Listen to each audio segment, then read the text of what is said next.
What's up, ladies and gentlemen? Wolfcryer here, and welcome to ARPG Update, my video series which takes a look at what's going on in the world of action role-playing games. And today we're going to be talking about Path of Exile and Warhammer Chaosbane. But before we dive into this discussion, I want to take a second to apologize for a lack of videos on YouTube as well as a lack of streaming on Twitch. Unfortunately, over the last week or so, I was on a 9-day work stretch, and I work about 10 hours, 11 hours per day, and it was pretty exhausting. Not to mention that in the middle of that, Diablo 3's Season 17 went live, and every season since Season 11, I have run a charity event known as Level with a Cause, and I was able to, even under short notice, gather together 15 streamers, and we were able to raise over $2,000 for Save the Children, which brings Level with a Cause's total raised for charity to over $46,000 since I've started this initiative, and it was a pretty awesome time, but very, very exhausting. So I apologize, ladies and gentlemen. But let's jump into it. Path of Exile has announced their Legion League, their new expansion coming with 3.7, and this is a huge melee patch where Synthesis buffed up a lot of, or pretty much all of the spells in Path of Exile.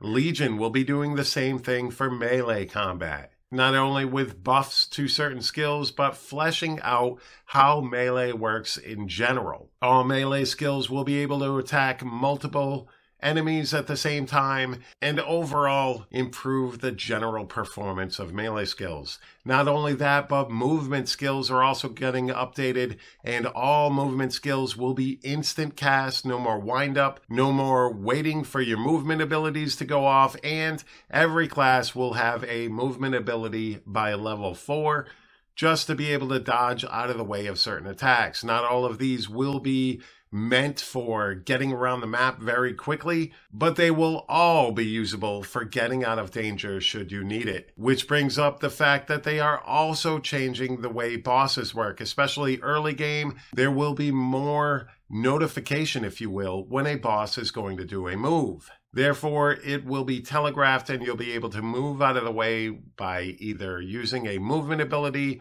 or just moving out of range of whatever is being cast on you. I think overall these three things are very, very awesome because especially for newer players or for those who struggle with leveling with the way bosses work and movement abilities work in this game, I think this is going to be beneficial for many players, not just those hardcore fans, but also for the casual player as well. And I think overall, it is a huge benefit to the game. And with Legion also comes a new league mechanic where you are able to tag a monolith which shows up during your maps, and legions of enemies that are at war with each other are going to spawn, frozen in time, and you are able to deal damage to them, free them, and as soon as the timer runs out, you will have to fight these enemies and they will drop loot, etc. More information on this can be found on the website itself. I'm not going to go too much into it because I feel that overall it's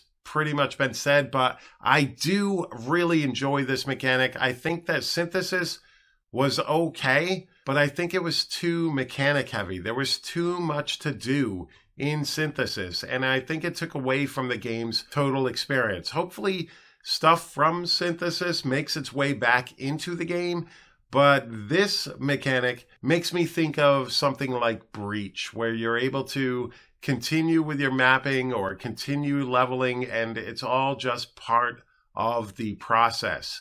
It's not an extra step where you go into the delve or you go into your temple or you go into the memory nexus, and I think overall this is going to be a very cool mechanic because it is much simpler. Now you will be able to gather up splinters, which you can turn into pretty much maps, and you put these into your map device and you can go fight different enemies and gather rewards, which sounds really cool. And they will also be introducing a new 5-spot map device, which is pretty awesome. You'll be able to take actually all 5 splinters from the 5 existing legions during this league and combine them all together and enter a super map, if you will, or an endgame map. I think this is going to be so much better than Synthesis, like I said, because I think it's more map-centric, more you're already doing this type of stuff. You don't have to go to a different area, that sort of thing.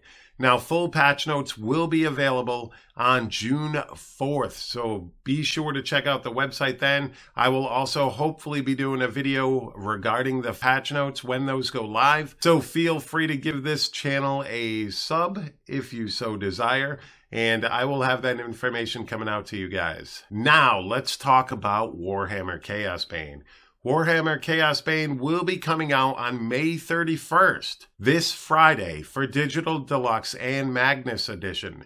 Now, the normal date of June 4th is still the launch date for any other purchases, but for the Digital Deluxe and Magnus Edition, you'll be able to play this Friday. And they have shown off some of the endgame features which are coming in Chaosbane. First up, we have Boss Rush, where once you defeat a boss, you will be able to then go in and do a run against that boss, try to farm up some loot, that sort of thing. I think it's going to have some type of challenge timer, if you will, and you'll be able to time yourself, see how you fare against these different bosses, how you stack up against other players. At least that's what I'm getting from this. Hopefully that is the case and there's some sort of leaderboard or something like that, because that would be pretty interesting. Next up, we have Expedition Mode, which allows you to run through a number of randomly generated maps, collecting fragments, and you'll also come across a number of random events that increase your chance at certain rewards and might make things more difficult. And the last one that they've announced is Relic Hunt Mode. And Relic maps are something that you are going to have to buy with in-game gold. And they are pretty expensive from what they've said. And these are going to be other maps that will also give pretty much a debuff to you. Stuff like what they've got listed here is random poison zones across the map, or you lose health as soon as you stop moving, or every time you use a potion, your maximum health decreases permanently.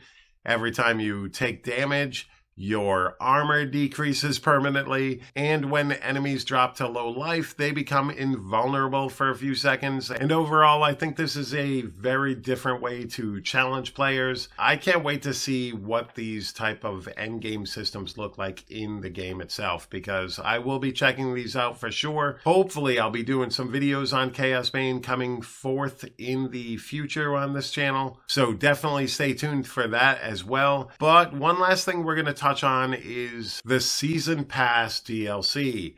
And some of this stuff has me a little bit worried. Now, I don't know how all of this is going to play out, but it looks like the Season Pass is going to include 4 pieces of post-launch DLC content. And this is going to include cosmetic pets, cosmetic emotes, but it will also include an alternative god skill tree for each character, which will include new passive and active abilities and new ways to build your character by making offerings to a new god, is what they've said. Now, this worries me because now skills and passives are going to be gated behind a paywall. At least that's what it seems. Now, these are only shown to be available to people who purchase the DLC. That to me does not sound like a sound way to deliver the best experience for people who have purchased your game. And it's not like the game is cheap to begin with. I think it's a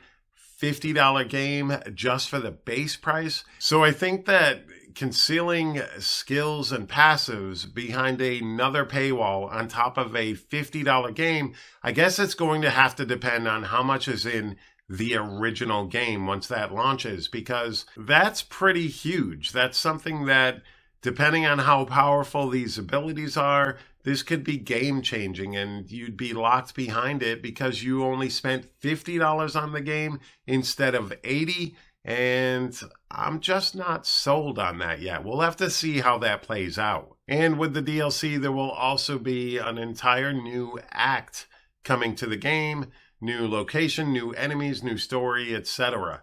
and this will be different from the main campaign of the initial game. Another thing to note, they've also stated that the season DLC has not been started on. They have not started work on any of this so far. They are still working on fleshing out the game, getting it ready to go this Friday, making sure it's got that last bit of polish, and then they're going to go ahead and work on the DLC. But we'll have to keep an eye on that and see how this all plays out, because I'm definitely interested in how the season pass is going to go and how those skills and passives are going to change up the game, because that is definitely something that has me worried. All right, ladies and gentlemen, thank you so very much for taking the time out of your day to check out this video. I always greatly appreciate it. Make sure you hit that subscribe button, hit that like button, and definitely comment down below what you are looking forward to. If you're looking forward to Path of Exile Legion, or if you are looking forward to Warhammer Chaosbane and want to reassure me that this isn't just going to be some type of money grab with these DLC content coming to this game, that would be pretty awesome as well if you know more information on that. But all right, ladies and gentlemen, thank you once again, and you all have a fantastic day.